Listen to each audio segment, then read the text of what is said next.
para todo mundo. Nós vamos então dar início a esse outro momento aqui, que é o momento do estudo da Palavra de Deus. Nossa lição hoje é a lição número 9, que tem por título a interpretação pessoal. A gente vai passar direto para a lição, vai pular o devocional e nós vamos orar a Deus primeiramente para começar essa parte, pedir a Deus a iluminação do Espírito Santo, a orientação, já que a gente está tratando também de interpretação da palavra. A gente sabe que o papel do Espírito Santo na interpretação ele é muito importante, né? Então a gente vai orar a Deus pedindo que o Espírito Santo venha trazer a orientação, a iluminação nessa noite para o nosso estudo.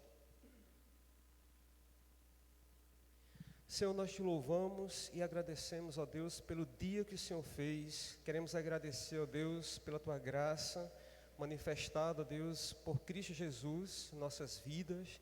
Queremos agradecer ao Senhor pelos livramentos que o Senhor deu a cada um de nós neste dia.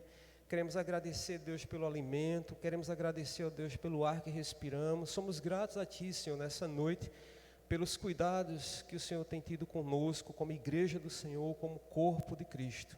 Queremos agradecer também pelo privilégio, Deus, de estar aqui reunidos como igreja para juntos aprendermos mais um pouco da Tua palavra, Senhor. E nessa noite pedimos, suplicamos ao Espírito Santo que venha nos ajudar. Ó Pai, que venha nos orientar, que venha nos dar entendimento, Senhor, da Tua palavra. Sem o Senhor, ó Deus, nós não podemos compreender absolutamente nada. Pedimos que Teu Espírito, Deus, trabalhe em nosso coração também, aplicando, ó Deus, as verdades à nossa vida. Abençoa nossos irmãos que não puderam chegar até aqui, que o Senhor esteja abençoando a cada um. Ó Deus, o Senhor sabe, conhece a vida de cada um. Ó Deus, abençoa aqueles que estão enfermos, doentes, ó Pai, precisando da bênção, da cura, da libertação, ó Deus, para a sua saúde. Pedimos que o Senhor assista a cada um, ó Deus, neste dia, para a glória do Teu nome. Pedimos a Tua bênção, a Tua graça sobre nós, em nome de Jesus. Amém. Irmãos, como eu já disse, o texto, a lição hoje é a lição 9, e de certa forma dá continuidade à lição número 8, né? Acho que foi Gerson quem ministrou a lição 8, que foi sobre a interpretação da Bíblia, né? Então hoje a gente vai dar continuidade também a esse tema sobre interpretação. A gente já viu na lição 8 que uma das regras da interpretação bíblica é que a Bíblia, ela é a própria intérprete da Bíblia, né? A própria Bíblia, ela acaba interpretando a Bíblia, e que a gente precisa entender, compreender a Bíblia como ela foi escrita, né? Como a gente viu na aula passada, literalmente a Bíblia foi escrita em forma de texto e a gente precisa ler, compreender, né? A gente não vai fazer como aquele menino lá do vídeo que bota lá o livro debaixo da travesseira e diz assim: eu vou dormir e tudo que está aqui vai passar para a cabeça, que não vai. Se a gente não sentar, não gastar tempo, realmente não gastar energia lendo, realmente a gente não vai conseguir estudar e aprender. Então, a interpretação da Bíblia agora, vamos ver a interpretação pessoal. O texto básico que está aqui é Neemias, capítulo 8, e o versículo 8, que diz assim, Neemias, capítulo 8, e o versículo 8. É aquela parte do livro de Neemias, né? Neemias está, aquele livro que trata da reconstrução do templo, né? E aqui nesse capítulo 8 é o momento em que Esdras vai ler para todo o povo a lei do Senhor. E aí no versículo 8 diz o seguinte: leram no livro, na lei de Deus, claramente, dando explicações de maneira que entendessem o que se lia. Vou repetir. Leram no livro, né? Leram, é todo o povo, é Esdras e todo o povo ali, leram no livro da lei de Deus, né? Na lei de Deus, claramente, dando explicações de maneira que entendessem o que se lia. Duas palavras chamam a atenção nesse texto. É a palavra dando explicações, essa expressão dando explicações, e a expressão, a palavra entender, né? Então a gente já vê aqui uma preocupação de Esdras, quando estava lendo a palavra, a lei do Senhor para o povo, no sentido de explicar e no sentido de ler de maneira que as pessoas compreendessem aquilo que liam, né? Eu não sei como é que é a experiência de cada um aqui dos irmãos em relação a leitura da Bíblia, né? Eu não sei como é que cada um faz, como cada um lê, quanto tempo gasta, se lê todo dia, se não lê todo dia, como é que faz a sua leitura da Bíblia, né? Mas o fato é que a gente precisa ler, né? Ter o hábito, criar o hábito da disciplina de ler e de meditar nas Escrituras. E aqui a gente vai pensar hoje, meditar um pouco hoje, estudar sobre a interpretação pessoal. que é uma grande dádiva, é um grande legado, é uma grande contribuição que a gente herdou da reforma protestante. É a possibilidade de a gente pegar a Bíblia, irmãos, porque para nós é tão natural, é tão automático para a gente acha tão tranquilo chegar aqui e abrir a Bíblia e ler a Bíblia, todo mundo tem a sua Bíblia, e cada um lê a sua Bíblia em casa e traz para a igreja, etc, etc.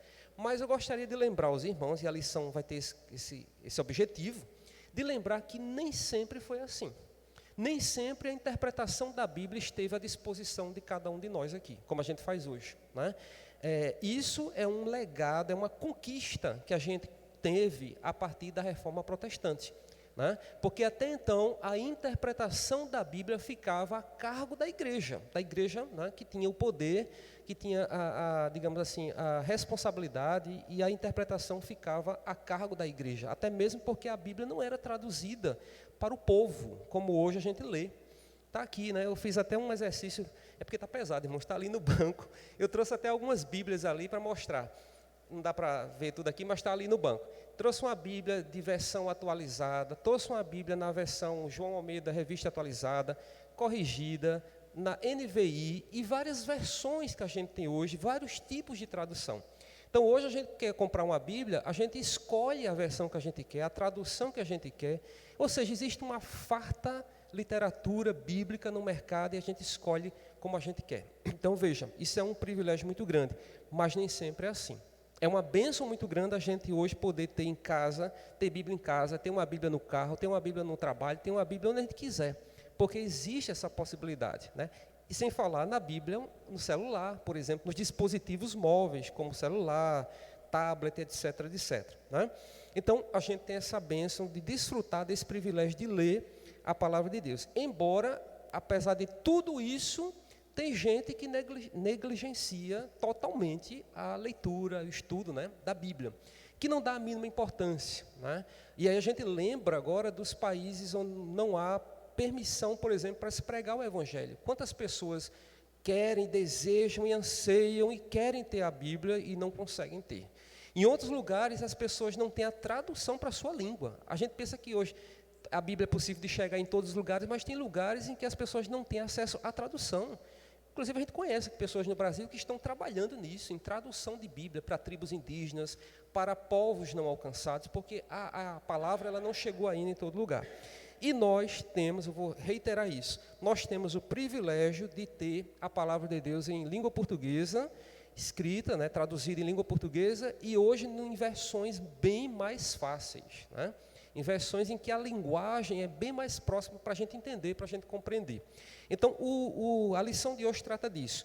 Duas coisas importantes que ele começa, o autor da lição, começa a tratar logo de início, como sendo um privilégio da parte da gente do estudo da Bíblia. Primeira é a questão da interpretação pessoal e a Bíblia na língua do povo. Como eu já disse agora há pouco, a interpretação, ela antes, há muitos séculos atrás, antes da reforma, era algo que era privilégio de alguns, né, do clero, da igreja, da alta cúpula da igreja, porque aquelas pessoas é que tinham conhecimento das línguas originais. Liam a Bíblia em grego, no aramaico, por exemplo, no hebraico, que eram as línguas, e essas traduções não chegavam para o povo. Então, o povo ficava dependendo, ficava à mercê da tradução, ou digamos, do ensinamento da igreja que tinha a igreja tinha essa incumbência, digamos assim, de tratar. Então, aqui, o autor vai dizer que dois grandes legados que nós recebemos da reforma protestante, né, foram o seguinte: o princípio da interpretação pessoal da Bíblia e a sua tradução para a linguagem de hoje. Aliás, a sua tradução para a linguagem do povo. E aí a gente não tem como deixar de apontar para a figura principal, ou uma das figuras principais nessa questão da tradução da Bíblia e da interpretação pessoal, que foi o Martinho Lutero, né? Que é um dos pais da reforma protestante ali, em 1500, foi ele quem ali, quando se insurgiu contra a igreja, né? Quando ele via aquela forma como a igreja operava com o ensinamento das escrituras, com a interpretação e muitas outras coisas que ele foi contra, né? A gente já sabe pela história, a questão das indulgências e tudo mais, tantas outras questões que Martinho Lutero via que estavam erradas, que a igreja estava equivocada, ensinando de modo errado, e uma das questões que incomodou muito foi essa. O fato de não ter uma Bíblia, né, na língua do povo. Então, o Martinho Lutero ali, né, se incomodado muito com isso, né? Inclusive, a lição traz um trecho bem forte de uma fala do Martinho Lutero, em que ele defende, né, ele inclusive é acusado de heresia por conta dos ensinamentos dele, né, quando ele se revolta contra a igreja na época, e ele diz até assim: a menos que me convençam por testemunho da Escritura ou por razões evidentes, uma vez que não creio no Papa, nem nos concílios somente, já que está claro que eles têm se equivocado com frequência e têm se contradito entre eles mesmos. Estou acorrentado pelos textos escriturísticos que tenho citado, e minha consciência é uma escrava da palavra de Deus. Não posso nem quero retratar-me, porque não é seguro nem honesto atuar contra a própria consciência. Que Deus me ajude. Isso é uma coisa que ele disse em público, né, para a igreja da sua época, quando ele justamente mostra aqui a insatisfação dele diante da maneira como a igreja estava tratando a palavra de Deus, cometendo equívocos, erros, e Martinho Lutero estava ali mergulhado na palavra de Deus, estudando a palavra de Deus, e estava vendo coisas que não batiam com aquilo que era ensinado. Porque os irmãos lembram que uma das coisas da Igreja Católica é colocar sempre a autoridade máxima, o Papa. Não é a palavra de Deus. A gente, da fé cristã, que professa a fé cristã, a gente tem como a palavra de Deus como autoridade para a nossa vida, né? A nossa fé toda fundamentada na palavra, né, de Deus. Já na Igreja Católica, não, eles têm o Papa como sendo autoridade, os concílios também como sendo autoridade, e a palavra de Deus ela não tem esse peso. Então, aqui o autor vai dizer exatamente isso, 2 grandes legados que nós recebemos daquele momento da reforma, aquele momento em que Martinho Lutero chega e desafia a igreja da época, né, e vai apontar os erros, né, os equívocos, e um deles é essa questão da tradução da Bíblia. E aí ele diz na lição, ainda na página, que a gente está aqui na página 31, a declaração de Lutero e sua subsequente tradução da Bíblia para a sua língua vernácula tiveram 2 efeitos, né? Esse ato, esse comportamento de Lutero, de ter se oposto à igreja da época, né?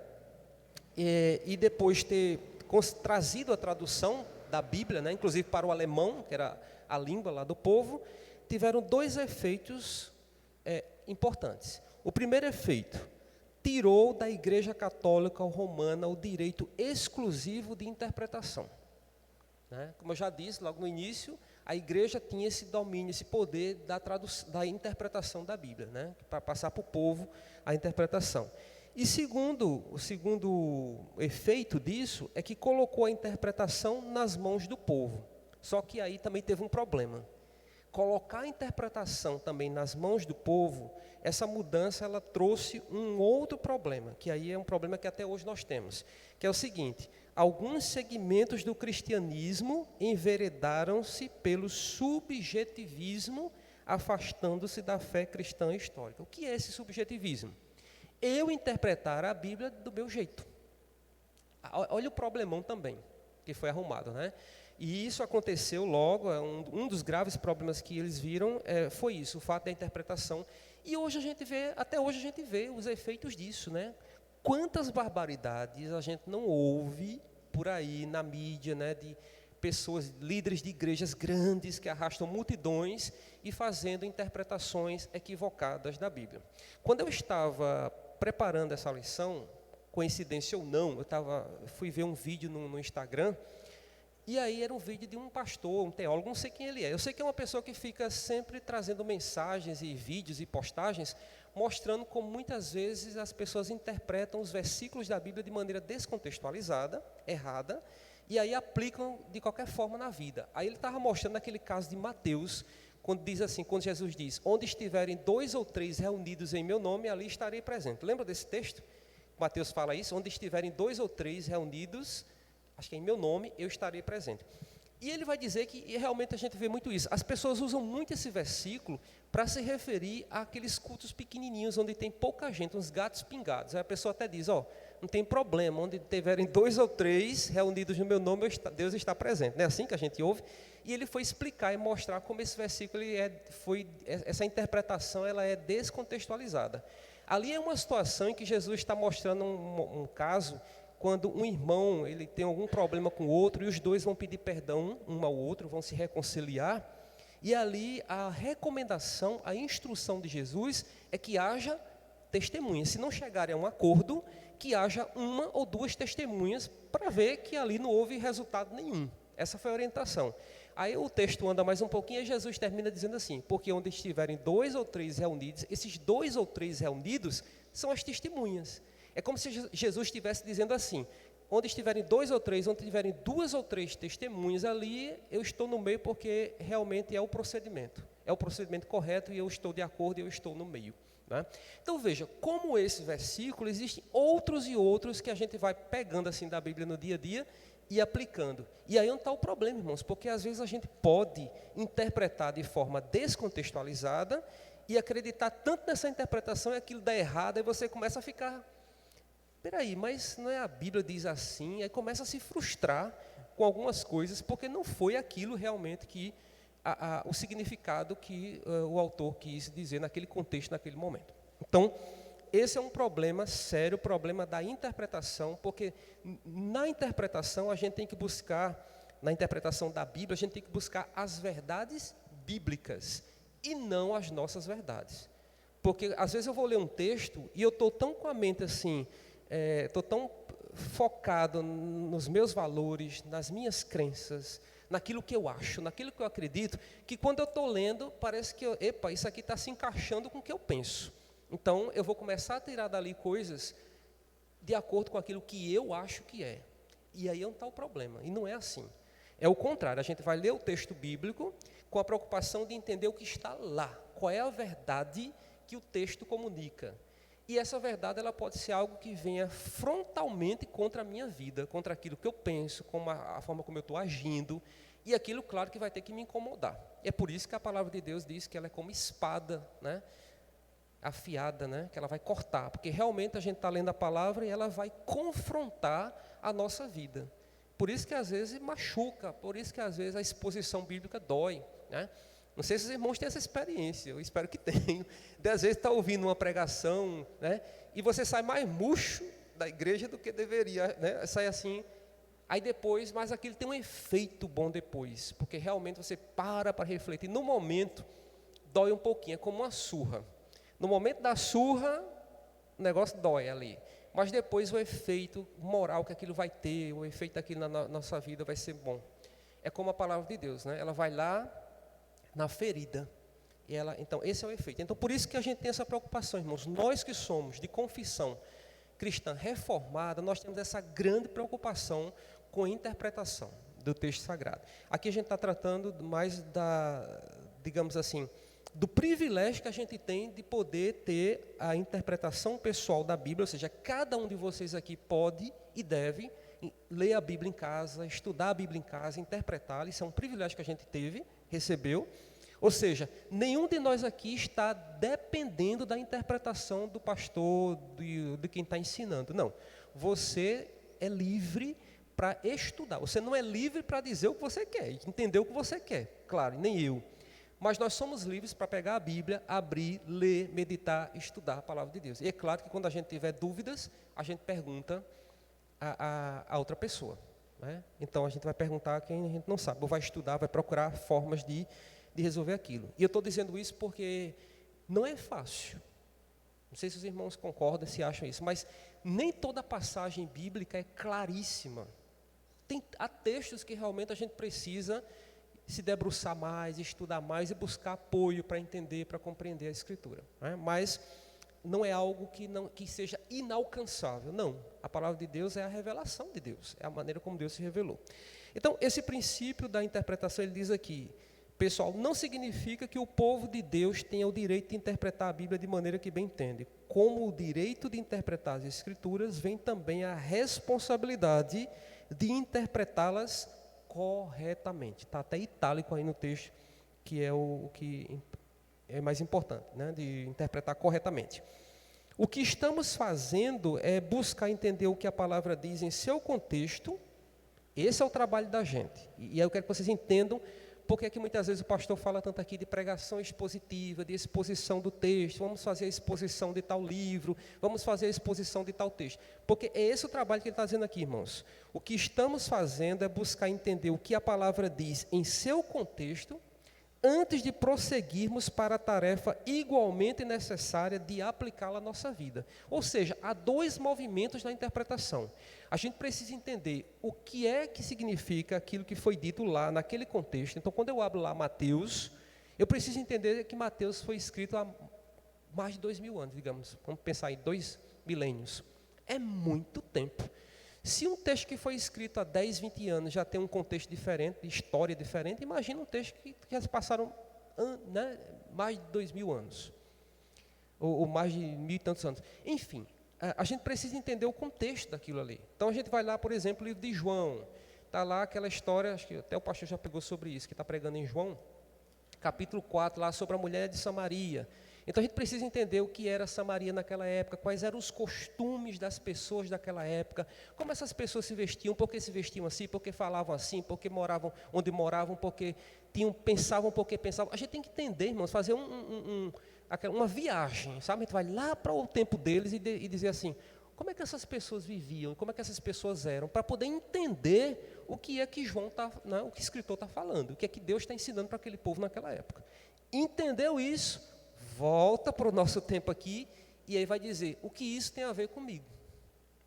Isso que foi escrito há sei quantos mil anos atrás, o que é que isso tem a ver com a minha vida hoje? Esse é o desafio da interpretação da Bíblia, né? Mas eu preciso entender primeiro o que foi dito, como foi dito, para quem foi dito, de que maneira foi dito, qual é o efeito do que foi dito lá, e aí eu faço uma relação para a minha vida. Então, a partir do que eu li lá, entendi, bonitinho, maravilha. Agora eu preciso aplicar, porque se também não houver essa parte que a gente chama de aplicação para a vida da gente, esse trabalho está incompleto. Está incompleto. A gente não vai ser realmente edificado na nossa vida. Bom, então essa é a primeira parte que eu queria que deixasse bem claro, né, para os irmãos. O privilégio que a gente tem e o legado que a gente recebeu da Reforma Protestante. Interpretação pessoal, cada um tem o privilégio, o direito de estudar, de meditar, de interpretar a Bíblia. Não estamos mais dependendo de papa, não estamos mais dependendo de pastor, mas a gente pode fazer a interpretação da Bíblia. E segundo, a Bíblia na língua do povo, ou seja, a Bíblia na nossa língua. E aí é aquilo que a gente já disse, a língua a gente já tem, a Bíblia a gente já tem na língua da gente, né? Eu trouxe até uma Bíblia ali brincando com os meninos em francês, tem uma Bíblia em inglês, Bíblia em grego, em hebraico, não entendo nada. Mas para mostrar que as línguas, né, elas têm, hoje você encontra a Bíblia em tudo que é língua, mas nem sempre foi assim, né? Houve um tempo que, na época mesmo da Igreja Católica, ali era, depois, a gente vai ver agora na segunda parte da lição, que é, vou tentar ser um pouco mais rápido, porque nessa segunda parte aqui, é história, é um pouquinho de história. Segundo ponto da lição, como a Bíblia foi colocada na língua do povo, né? Ou seja, a Bíblia que estava ali nas mãos da igreja, da cúpula da igreja, dos líderes da igreja, como é que ela chega na mão do povão? Como é que o povão tem acesso agora à Bíblia e pode ler na sua casa tranquilamente? Tem toda uma história. É isso que eu digo, para a gente é muito... A gente nem para pensar nisso. Eu, particularmente, me esqueço disso direto. Hoje eu lembrei porque eu fui estudar a lição, aí eu digo, eita, rapaz, era assim a situação. Então, graças a Deus... porque eu nasci numa época em que eu posso ter Bíblia. Hoje tem Bíblia até do gato, do papagaio, da mulher, sei lá, do homem, do menino, do adolescente. Tem para todo gosto, né? Bíblia de todos os tipos. É impressionante o público direcionado. Mas nem sempre foi assim. Nem sempre foi assim. Aí vamos lá para a historinha que ele vai contar todinha aqui. E nessa historinha uma coisa muito interessante a gente guardar na vida da gente, na nossa mente. A providência de Deus garantindo que a revelação dele chegue para as pessoas, né? Então, podemos ver a providência de Deus no fato de a Bíblia ser traduzida para a língua do povo. Todo esse trabalho que Deus usa pessoas como Lutero para fazer com que a Bíblia chegue nas mãos do povo, isso tem aí, irmãos, a mão de Deus, a providência dele, no sentido de que ele quer que ele seja conhecido, né, que a Bíblia é a revelação dele, então ele quer que as pessoas o conheçam. E aí a tradução, ela facilita isso, né, a tradução da palavra de Deus. Imagina aqui a situação, aqui a gente na igreja, amanhã vai ter culto, né? Está todo mundo aqui na igreja. Imagine se ninguém tivesse a Bíblia aqui em português, e só o pastor Leonardo estivesse com a Bíblia na mão, lendo em grego e em hebraico ou em aramaico, né? Então a situação, como é que a gente ia saber se aquilo era aquilo mesmo que estava sendo pregado, que estava sendo ensinado? Então veja a importância que tem da Bíblia ser traduzida. Então ele vai mostrar aqui o processo de tradução da Bíblia. Ele vai dizer que lá no século II da era cristã, né, mais ou menos no anos 200 ali depois de Cristo, a primeira tradução da Bíblia, latina da Bíblia foi a chamada Septuaginta. Já apareceu isso na lição 7. Né? Então, a Septuaginta é uma tradução do grego para o latim. Né? Grego, lembrando que, no caso, já era a tradução aqui, não é nem do grego, porque a Septuaginta vai pegar o Antigo Testamento. E o Antigo Testamento foi escrito em qual língua? Quem lembra? Quem lembra? A língua do Antigo Testamento? O hebraico, né, irmãos? E também aramaico. Então, a tradução dessa Bíblia para a língua latina, nós vamos ter aí a primeira tradução, que é chamada de Septuaginta, né? Está aí no texto. O que é que acontece? Essa tradução não foi uma tradução perfeita, e aí o Papa, o nome dele aqui, a parte de história eu sou meio ruim, porque decorar datas e nomes eu vou ter que ler. Então, o Papa Damásio I, né, vendo que essa Bíblia Septuaginta precisava de uma revisão, de uma ampla revisão, incumbiu uma pessoa, um grande nome na história, né, chamado Jerônimo. Ele era um exegeta, era uma pessoa que sabia realmente, entendia e conhecia as línguas originais da Bíblia, era um estudioso. O Papa incumbiu Jerônimo de realizar esse trabalho. Olha o que chama a atenção desse negócio, é o seguinte: esse camarada, ele, para traduzir a Bíblia, né, para a língua latina, né, fazer uma tradução mais bem feita, uma revisão, ele gastou 23 anos da vida dele. Você reparou para imaginar isso? 23 anos, o cara se dedicou, porque não era assim como a gente, eu vou sentar ali, vou trabalhar uma horinha, o resto eu vou para o shopping, eu vou fazer isso, eu vou trabalhar, eu vou cozinhar. Não, irmãos, era uma vida dedicada realmente ali, né? Se os irmãos quiserem depois ver um filme que retrata um pouco esse trabalho de escrita, do escriba mesmo, de quem está fazendo tradução, de quem está traduzindo a Bíblia, assistam ao filme O Nome da Rosa, que é um filme que mostra bem esse trabalho dos mosteiros, aquele povo que ficava o dia todinho ali na pena, ali com aquele material à mão ainda, não tinha computador, nem tinha máquina de escrever, não, era um trabalho à mão, né? Então, veja, ele diz que, o autor, que o Jerônimo, ele partiu dos originais hebraicos e gregos, né, que eram as línguas originais da Bíblia, e aí traduziu o Antigo e o Novo Testamento, né? E diz aí, depois de 23 anos de trabalho. E a tradução que ele fez ficou conhecida como Vulgata. Por que Vulgata? Vulgata vai ter a ver com vulgar. É porque a palavra vulgar hoje para a gente é uma palavra feia. Né? A gente diz assim, se a gente disser assim, fulano é vulgar, quer dizer que a pessoa é do nível baixo, baixou o nível, alguma coisa assim, né? Mas o vulgar aqui no sentido quer dizer popular. Ou seja, algo que é compreendido pelo povo, pelo povão mesmo. Então, a tradução de Jerônimo ficou chamada de Vulgata, porque foi escrita em latim, na língua de pessoas que podiam compreender o que estava sendo lido, numa linguagem mais fácil. É mais ou menos, vamos aqui fazer uma analogia, com essas Bíblias que a gente tem hoje, essas Bíblias na linguagem de hoje. É difícil hoje ter Bíblia que tenha a palavra vós, né? Vós, sois, o sal. É vocês, porque no português do Brasil a gente quase não usa mais o vós, esse pronome aí é um pronome muito formal, a gente acaba usando você, vocês, né? Então a Bíblia, os tradutores da Bíblia hoje também têm essa preocupação de colocar na língua que o povo entende. Inclusive, aí eu vou voltar um pouquinho atrás, na minha adolescência, quando eu comecei a estudar a Bíblia, a ler Bíblia, era a tradução do João Almeida naquela versão corrigida. Vocês lembram, né, Gerson, Josélia? Enfim, era a versão corrigida. E tinha umas palavras meio difíceis ali, umas palavras que realmente que não eram muito comuns, né? Aí hoje, quando eu pego essas traduções, eu acabo sentindo falta da versão corrigida, porque eu digo assim, parece que é mais fácil, mas é claro, irmãos, que isso ajuda muito. Eu não vou tirar a razão, evidentemente.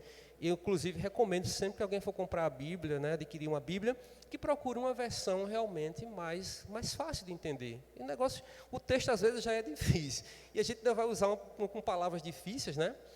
Aí o negócio complica. Mas a Vulgata é a tradução para o latim, que era a língua, no Império Romano ali, a língua falada pelo povão, latim vulgar. Saímos dessa parte aqui e vamos para a Idade Média. Aí entra uma outra figura aqui muito importante na Idade Média, que é o John Wycliffe, né? E diz o seguinte: na Idade Média, o latim já não era a língua do povo e a Igreja Romana não permitia que o povo lesse a Bíblia. Por que será? Por que será que a Igreja Romana não queria que o povo lesse a Bíblia? Porque a gente já sabe que ela tinha uns ensinamentos, né, que não eram, digamos assim, não batiam com aquilo que as Escrituras ensinam, em alguns ensinamentos, né? O que acontece? John Wycliffe foi um dos primeiros a desafiar Roma e a colocar a Bíblia na língua comum do povo. Aí a gente vai começar a ver agora a tradução já se espalhando para outros lugares do mundo. Na Inglaterra, descontente com Roma, Wycliffe começou a pregar ideias evangélicas e antipapais, ou seja, ele foi de encontro ao Papa, né, ensinando de forma contrária ao Papa. Ora, olha o que o cara está fazendo. Ele está se opondo, pregando ideias contrárias ao líder da Igreja Católica, ou seja, ele está desafiando o poder papal, era o Papa, né? E aí o que acontece? Ele começa a pregar ideias evangélicas, dizendo, por exemplo, que Cristo era o cabeça da igreja, quando todo católico da época sabia que o cabeça da igreja era o Papa. Imagina aí. Então, o Wycliffe vai dizer, não é o Papa o cabeça da igreja, quem é o cabeça da igreja é Cristo, a Escritura diz isso, né? E ele diz mais, a Bíblia era a autoridade única para o crente, e não a igreja, porque até hoje é assim, irmãos, os católicos romanos, eles têm como autoridade máxima o Papa e as tradições da igreja. Não, a igreja, ela herdou isso aqui e ensina dessa forma, então eles vão pela autoridade do Papa, que é o líder, e da igreja, e não da Escritura. Não estou dizendo que eles não leem a Bíblia, não é isso. Eles leem a Bíblia e fazem homilias, né, pregam tudo. Mas o que predomina mesmo é a autoridade papal e a autoridade da igreja.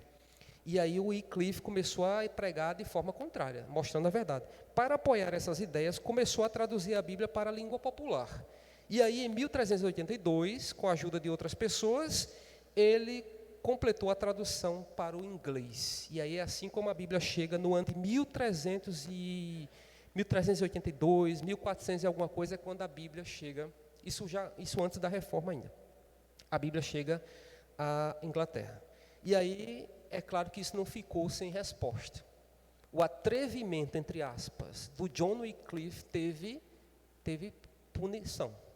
Né? Diz aqui que as ideias deles foram condenadas e os seus seguidores foram levados à morte, porque desafiaram realmente o poder da igreja da época. E aí ele vai mostrando aqui até chegar na nossa tradução. E no Brasil, e no português, como é que chega na nossa língua? Como é que a Bíblia chega, a tradução para o português chega até nós? Quem foi a pessoa responsável por isso? E aí ele vai trazer, irmãos, aqui a primeira tradução da Bíblia para o português foi completada no ano de 1753 por uma pessoa que eu já citei o nome dele aqui, chamado João Ferreira de Almeida. Esse é o nome, esse é o cara, como diz por aí, realmente responsável por a Bíblia que nós temos aqui hoje. Inclusive, deixa eu só olhar aqui, por curiosidade, eu estou com a Bíblia aqui de estudo, que é a Bíblia Shed. Mas Shed é o nome do editor da Bíblia, mas aqui tem assim, traduzida em português por João Ferreira de Almeida, porque foi a primeira pessoa que traduziu a Bíblia em português para a gente. português. E aí ele vai contar a história todinha do João Ferreira de Almeida. Os irmãos em casa pegam a lição com mais calma e podem pegar em detalhes. Mas só para resumir aqui, ele vai dizer que o João Ferreira de Almeida nasceu em Portugal e aos 14 anos ele se converteu ao protestantismo, né? Aos 14 anos. E aí ele começou a se especializar em grego e hebraico, que eram as línguas originais da Bíblia.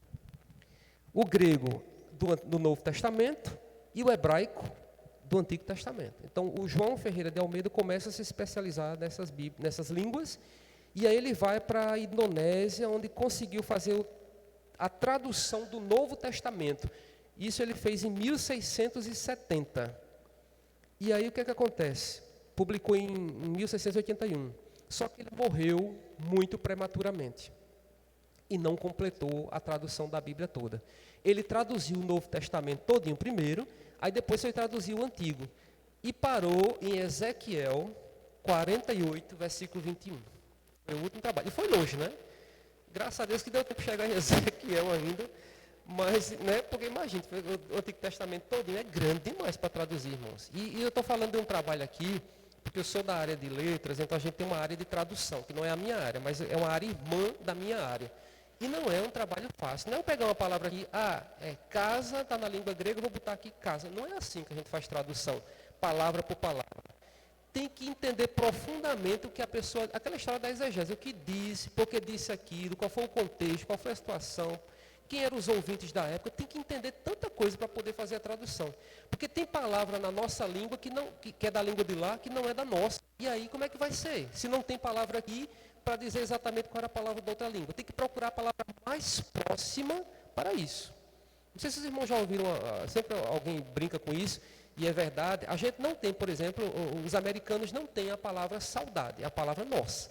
Eles não têm uma palavra que seja equivalente à palavra saudade. Então, se eu escrevo um texto e coloco assim, estou morrendo de saudade, eles vão ter que arrumar uma outra palavra para expressar mais ou menos a ideia de saudade. E saudade é uma coisa tão bonita para a gente, né? A saudade é uma palavra... Assim também eles têm palavras lá que a gente não tem aqui. Então veja como é o trabalho do tradutor. É um trabalho sério. E se tratando da palavra de Deus, o negócio é muito mais sério ainda. Bom, fechando aqui, esse camarada morreu e aí outra pessoa deu continuidade ao trabalho dele. E o fato é que o outro que veio, né, o substituto, conseguiu terminar a tradução do Antigo Testamento e a Bíblia ficou toda traduzida para o português. A tradução de Almeida, como é conhecida hoje, é a mais usada entre os evangélicos brasileiros. Depois você olha na sua Bíblia aí, se não vai ter o nome dele em algum lugar. Veja, eu estou com a Bíblia aqui, o nome Bíblia Shedd. Shedd foi um pastor, um pregador, muito conhecido aqui no Brasil, Russell Shedd, acho que já ouviram falar dele muito. Já tivemos o prazer de ouvir em congresso por aqui. Inclusive, o Shedd era um dos poucos que liam o Novo Testamento todinho no original. Lia no grego mesmo, não era no português não, lia no grego, né? Mas era um homem profundamente simples e humilde.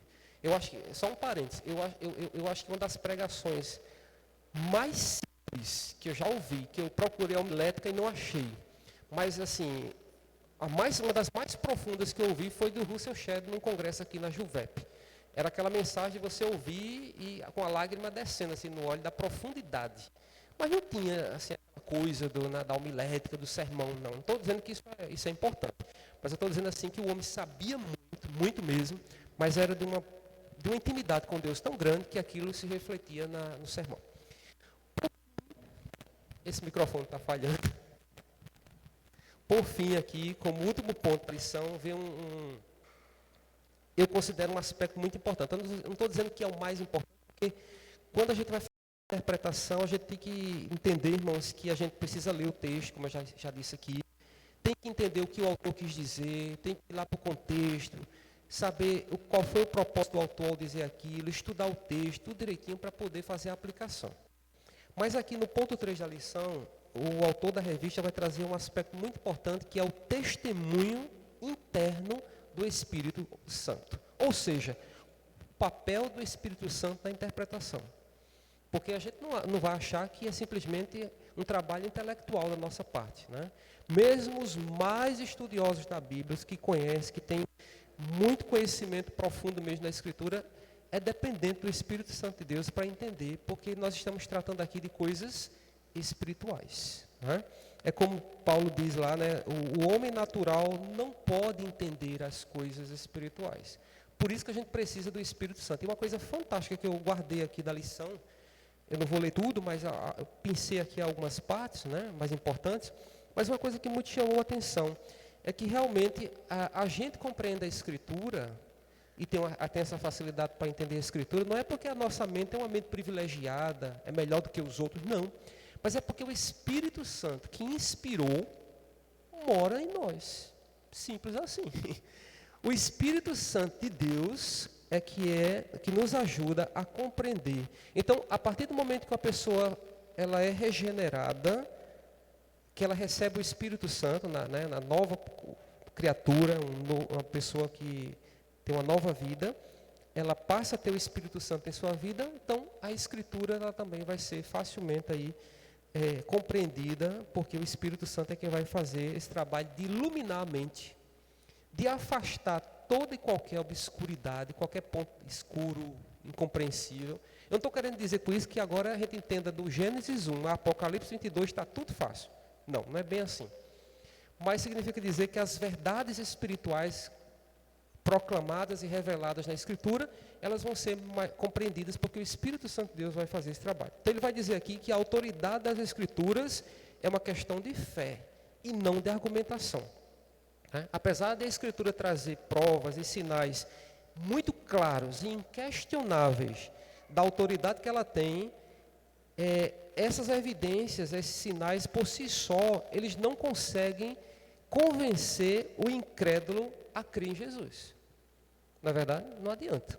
Você pode pegar a Bíblia ali, ela tem sinais de que ela é autoridade da palavra de Deus, mas se você chegar para um incrédulo, para mostrar, para pregar, não significa dizer que a pessoa vai compreender. É preciso ter o Espírito Santo de Deus também para compreender. Aí ele diz aqui, uma pessoa pode ser convencida intelectualmente de que a Bíblia é um grande livro, mas não ser convencido de sua autoridade divina. Ela até vai entender. Por exemplo, eu trabalho na minha área de letras.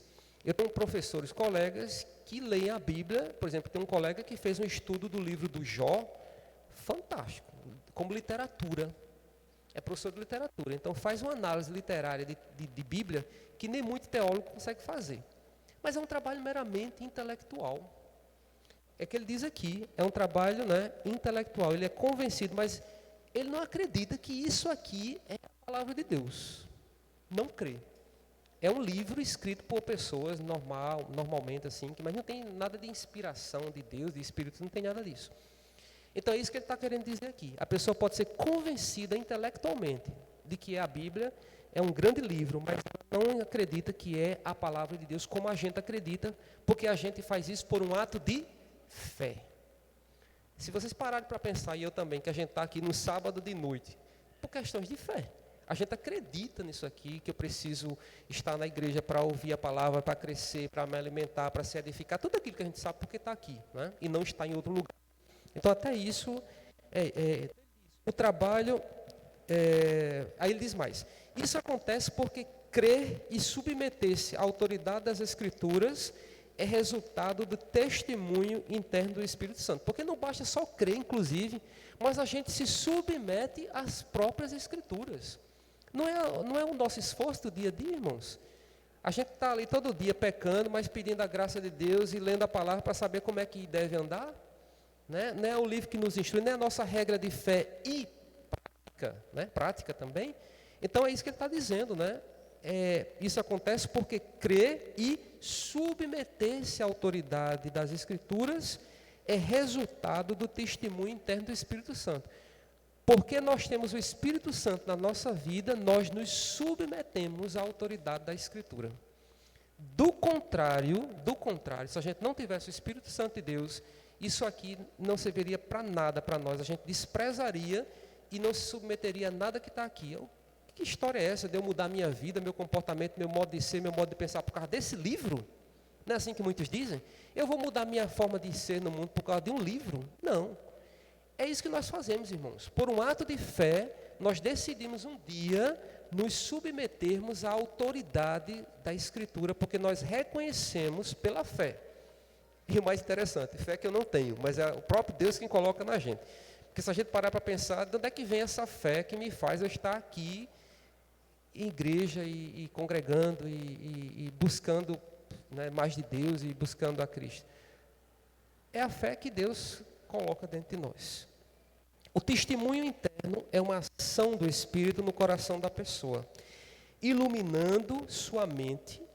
É um trabalho que a gente não vê, não é verdade?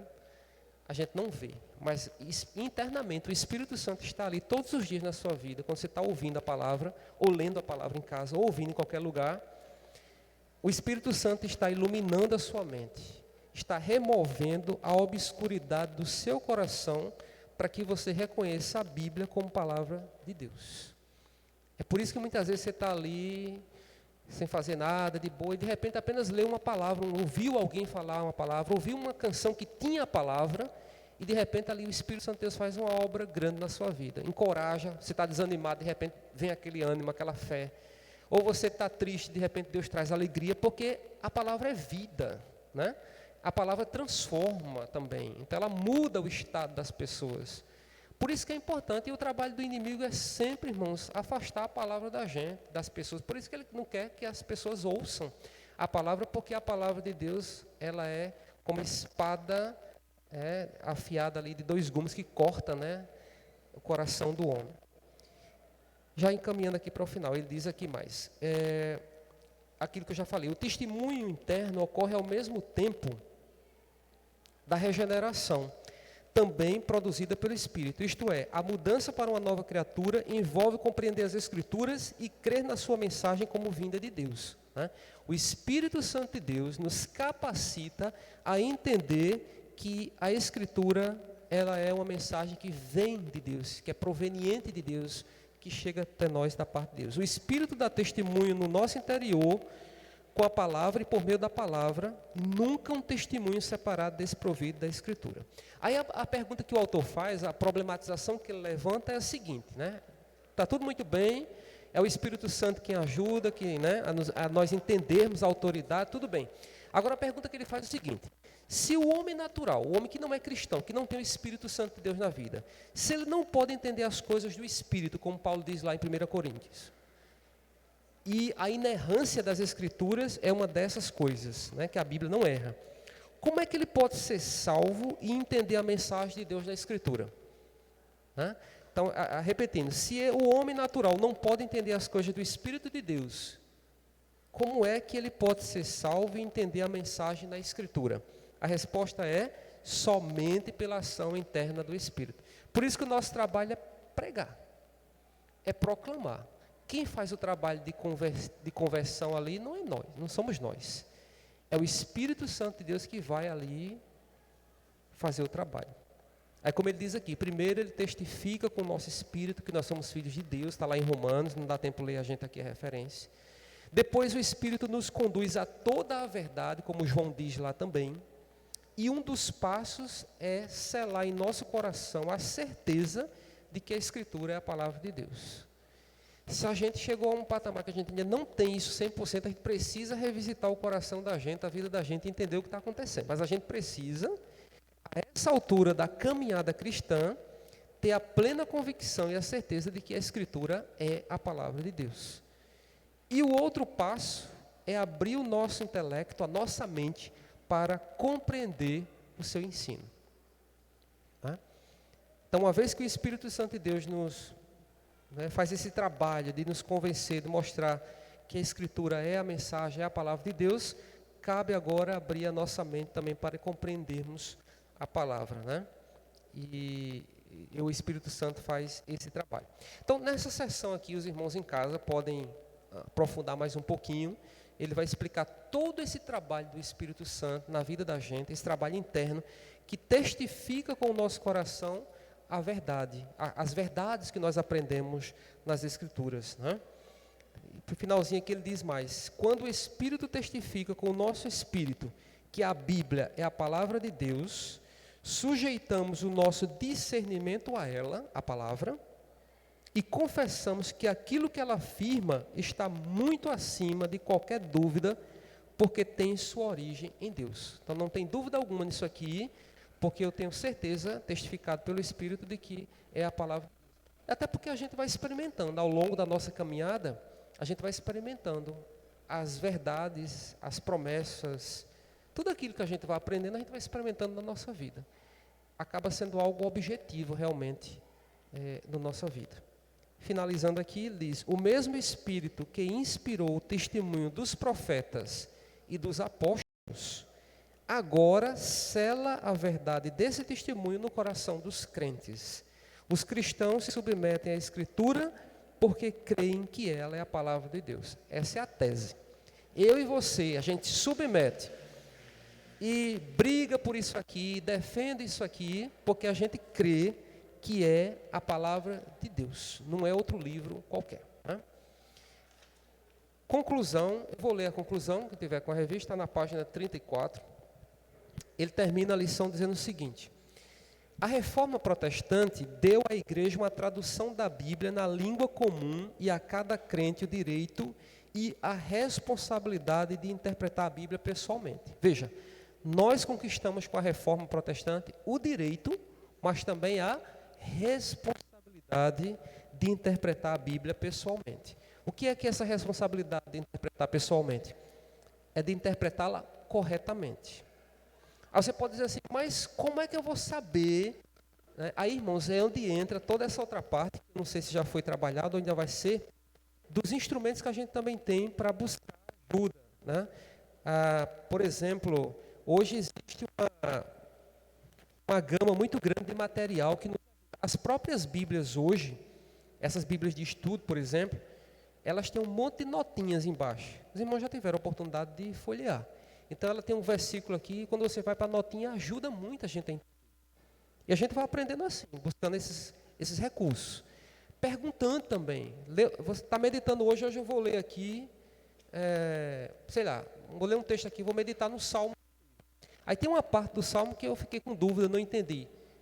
Se não conseguiu achar algum recurso, algum livro, algum comentário bíblico, ou a própria Bíblia não tem, aí busca ajuda. Mas é assim que a gente vai, tendo cuidado para não interpretar a Bíblia de forma errada.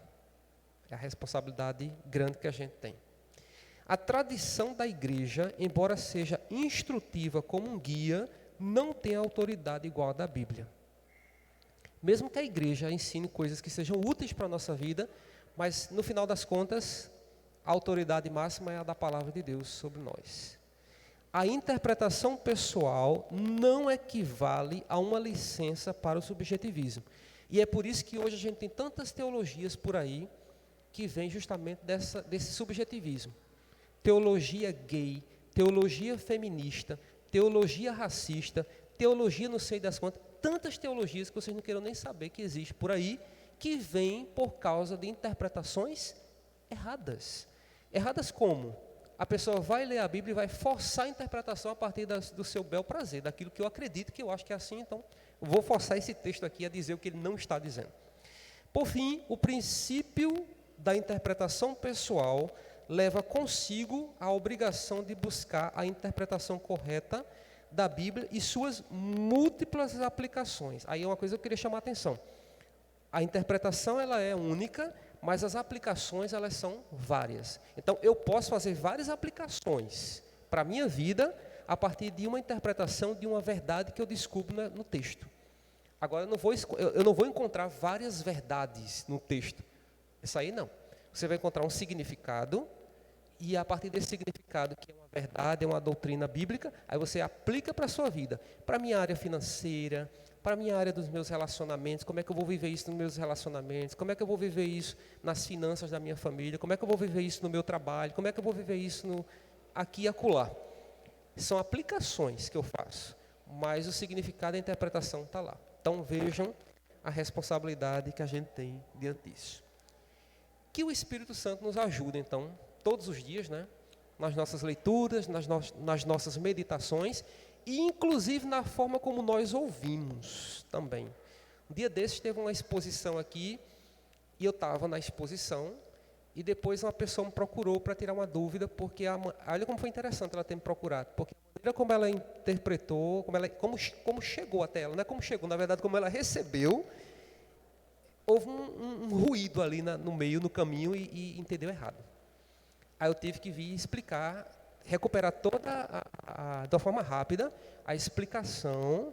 Aí ela disse, eu entendi agora. Porque ela tinha uma interpretação de um texto aqui, que era uma interpretação que já vinha de outros tempos, e ficou com aquela interpretação. Aí eu ouvi uma coisa diferente, mais explicada, mais elaborada, aí aquilo chocou com o que ela tinha aprendido. Aí achou que estava errado. Quem estava falando estava errado. Eu digo, eita Jesus, peraí, irmã, vem cá. Aí fiz um áudio e expliquei tudo assim, tudo, né, olha, está correto assim, por isso. E detalhe, viu, irmão, tinha a ver com uma questão que era linguística, que é da área do texto mesmo. Era um trecho da passagem que estava entre parênteses. Parênteses não, irmãos, colchetes. E o texto que normalmente, o pastor Leonardo até já explicou isso para a gente. Quando a gente está lendo um texto da Bíblia que aparece alguma expressão entre colchetes, é porque era uma coisa que não estava nos originais. Mas quem está no trabalho de tradução, de interpretação, de edição da Bíblia, vai mais ou menos recuperar isso aí para explicar alguma coisa. Né? Para explicar alguma coisa, bota entre colchetes, para dizer que aquilo não faz parte do texto, mas a pessoa está explicando. Olha, é uma coisa assim minúscula, mas gerou um ruído, gerou um probleminha. E graças a Deus que a pessoa procurou. Porque se ela tivesse ficado para ela guardada, ia dizer assim, eita, fulano pregou errado. Esse povo está ensinando errado. Ainda bem que ela procurou. E eu tive todo cuidado de explicar que aquilo... Não, irmão, olha, a senhora entendeu assim, mas olha, vamos lá. Aí fui recuperar a pregação todinha para explicar como é que aquilo tinha sido feito. E estava muito clara a pregação, muito clara mesmo, tanto é que super, super clara. Vamos orar, pedindo a Deus a graça dele sobre nossas vidas. Amanhã, irmãos, é culto de missões. A gente está divulgando aí nos grupos, né? É o primeiro culto de missões aqui do ano, na sede. Já teve no Alto Mateus. E amanhã estará conosco o missionário André. Ele é coordenador da parte de Departamento de Mobilização Missionária da JUVEP. E ele vai falar sobre missões no Nordeste, no Sertão, aliás. Porque a experiência da JUVEP é muito boa nessa área de sertão. E o Demil, eu vou explicar isso amanhã, mas o Demil vai trabalhar o ano todo com temas, com a sugestão do pastor Leonardo, inclusive, muito boa, da gente trabalhar com temas, e aí a gente teve a vontade, assim, o desejo de começar a tratar do interior até o mundo. Então a gente vai numa sequência de cultos, missões no sertão, missões na área urbana, missões nos recantos, nas periferias do país, missões na América Latina, missões no mundo. Então a gente vai expandindo. Vamos orar. Vou pedir ao presbítero Gesso que faça a oração, encerrando esse momento.